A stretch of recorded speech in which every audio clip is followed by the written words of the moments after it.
everyone, and welcome to our second webinar series, Unconventional Success. This series will provide you with an inside look into unconventional ways people have achieved success and the challenges they have faced. For more information regarding Shape Your Future and our webinars, please visit us at shapeyourfuture.us. So without further ado, let me welcome our first guest speaker, Taryn Shana. Welcome, Taryn. Hi Jan. Hi everybody. Hi. My name is Taryn. I'm 32 years old and I'm currently working as an animal caretaker for a big cat sanctuary called Panthera Africa out in Stanford. Welcome, Taryn, and thank you for joining us this morning. It's quite early, so thank you for taking the time out of your day. It's still dark outside. Definitely. So I think I'll start with the first question, which is what made you decide to follow the less conventional post-school path? I don't know if it was really a choice. I guess leaving school, you have an idea of kind of what you want to do, or you think you know what you want to do, but that's not always how things pan out. I left school, I actually did study to do something completely different. And years later, I kind of worked these jobs and was never really feeling fulfilled or like I was doing anything important. And I always knew that I've always had a love for animals. So I guess it was just natural. And I honestly got very lucky with where I am right now. So it's just like something that kind of you fell into. You weren't intending on doing it, but it just happened to happen, you know? Kind of. Yeah, I mean, I guess it was always the plan. It was always written in the stars, I guess, if you want to say.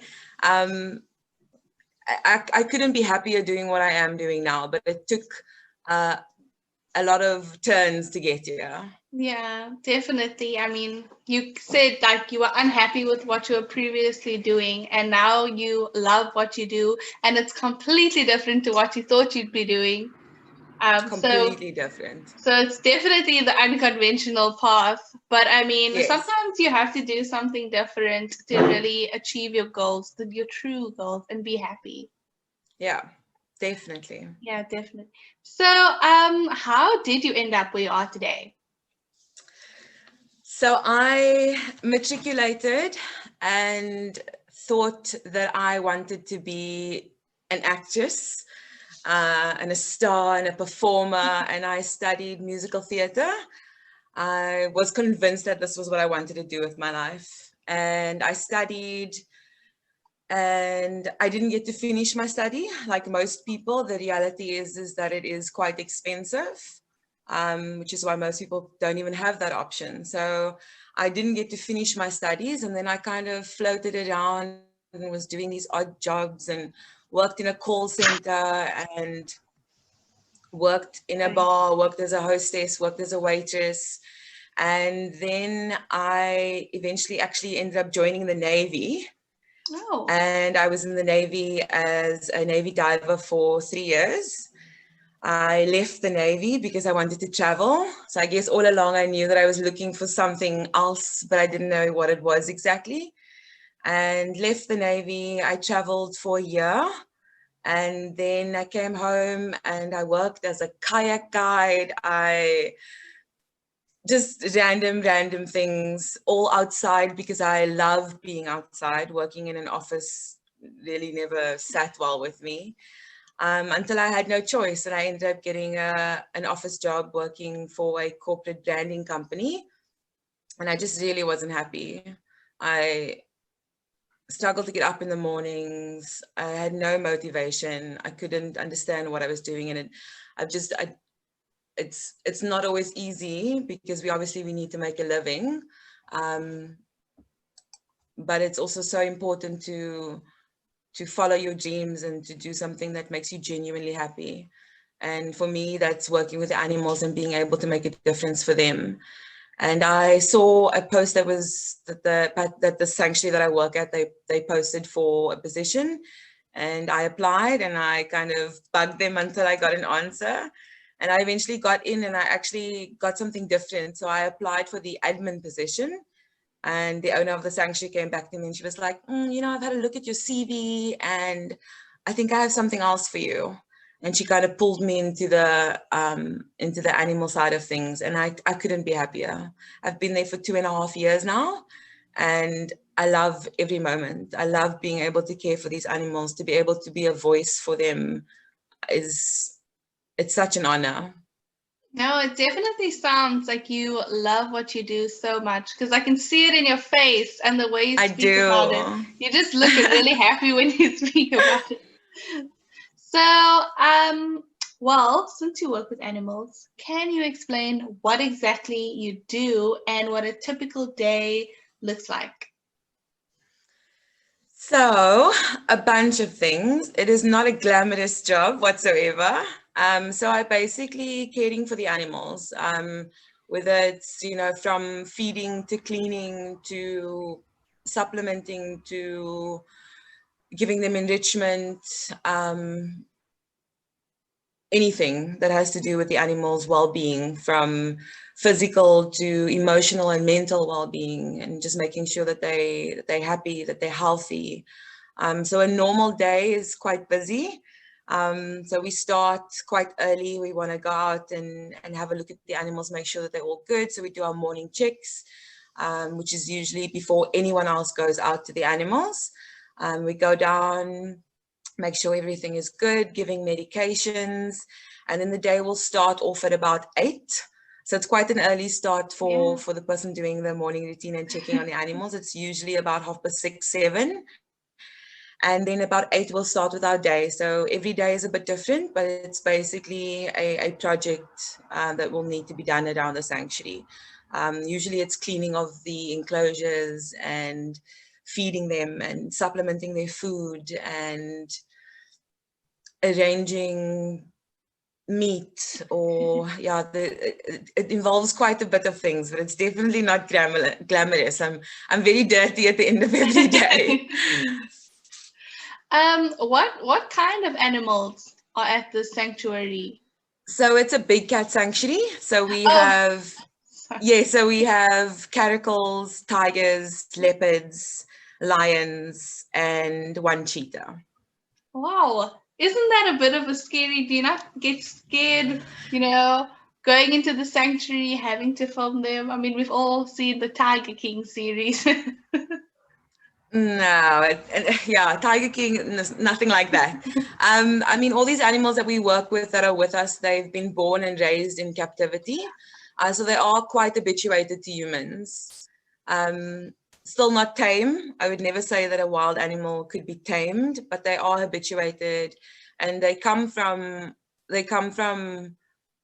hard lives. They come from zoos, circuses, the pet industry, being Broken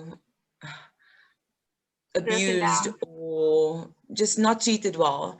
And so I believe that where we are, and with them being in the sanctuary and being cared by us, being cared for by us, that they are happy and that they are content. So it isn't like you see wild animals trying to get out of the enclosures. It's very calm. It's actually quite a beautiful thing. To start your morning with the sunrise and the lions roaring and everybody's calm and enjoying the sun coming up, and it's very calm. Not Well, always, but yes. well, that's really wonderful because I mean, we do know how badly circuses and zoos, not all of them, but some of them do treat the animals. And I mean, Yeah, even that new movie came out with the rabbit for the beauty testing. And it's a real eye opener to see, yeah, the kind of struggles that the animals go through, and that people like you are here to provide a safe and secure place for them to just be who they naturally were meant to be. yeah. It's tough. Before I started working at the sanctuary, I knew nothing about the big cat industry in South Africa, and it's a huge, huge, huge problem that not enough people know about. So we offer educational visits to the public, where we want to educate, we want to raise awareness about what's happening out there, so that people can make better choices when they go out to these places. You know, we are a true sanctuary, so we stand for the animals, and we believe in no breeding, no trading, and no interaction whatsoever. So we are very much against all of those things. And a lot of people, they come to South Africa and they want to see lions and they want to experience, you know, the real African experience. Yeah. And so a lot of the time they end up going to facilities where they can interact with a lion cub, or walk with a lion, or hold a baby cheetah, or walk with a cheetah, and all these different things. And it's just, you know, it's not fair to the animals. They're being exploited, and it's not where they belong. They don't belong in captivity. I mean, I love what I do, but in an ideal world, we don't want to have animals in captivity. They don't belong there. They belong in the wild and to be free. And so, yes, we make the best of a bad situation that, you know, us humans have kind of made. But in an ideal world, there will be no more animals in captivity. But we've got a long way to go until then. But I play a very small part in it. But I'm happy to be able to speak up for those that can't speak for themselves. No, definitely. I understand everything that you are saying, and I hope that in time, the ideal world can become our reality. I really hope so. Yes, definitely. Okay, so now that we've spoken about kind of the challenges of the animals, what would you say are some of the challenges you encountered on your journey to getting to where you are?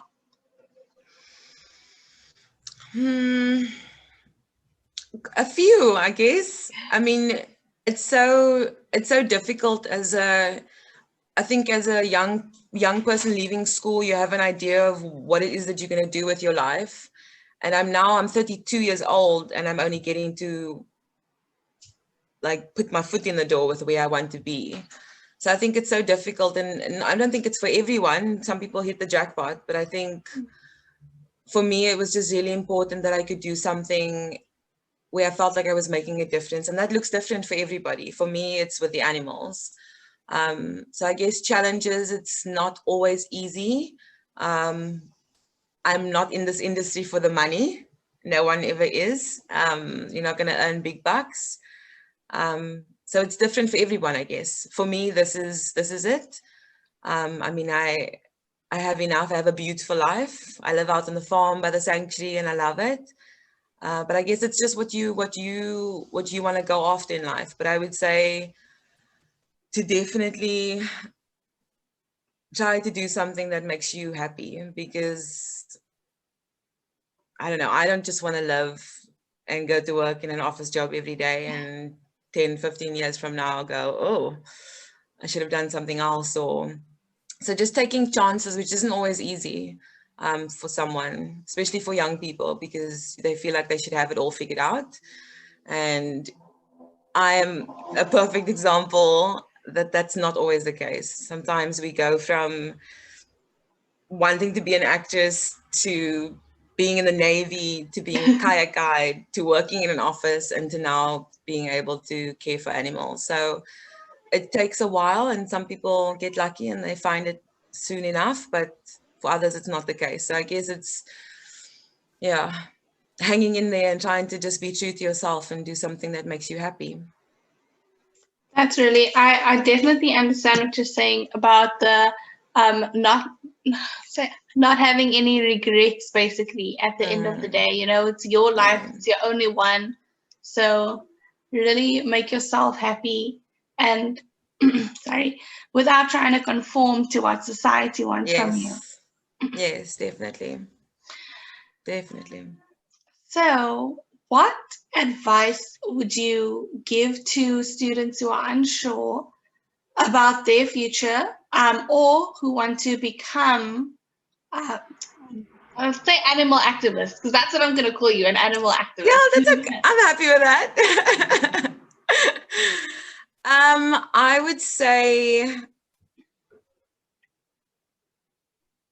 take it as it comes. I know that it can be difficult and we want to have a plan and we need to be responsible and still make a living, and the cost of living isn't easy. So the reality is that we do need to make a living, but I would say take it as it comes and start small. Think about what it is that makes you happy.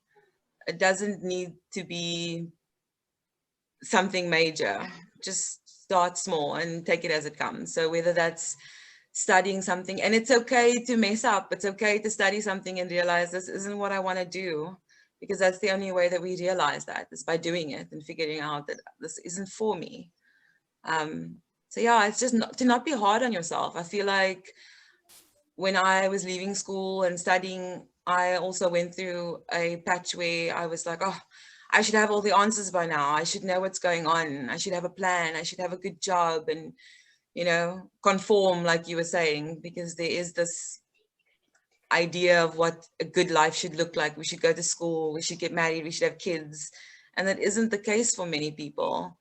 So to just hang in there, to take day by day and take it as it comes. And even if you do find yourself in a job that doesn't necessarily make you happy, to make small changes in your life that lead to it. So whether it's to go and volunteer somewhere, or if working with animals is your passion, there are so many opportunities for you to volunteer and help out and to learn more, to read up on things that you love, small things, that you can do to kind of attract those things and pull those things into your life.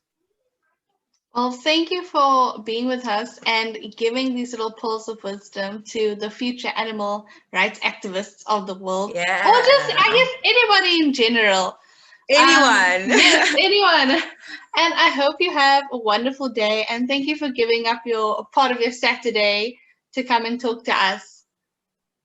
Thank you so much, Jan. It was a pleasure, an absolute pleasure. And good luck to everybody.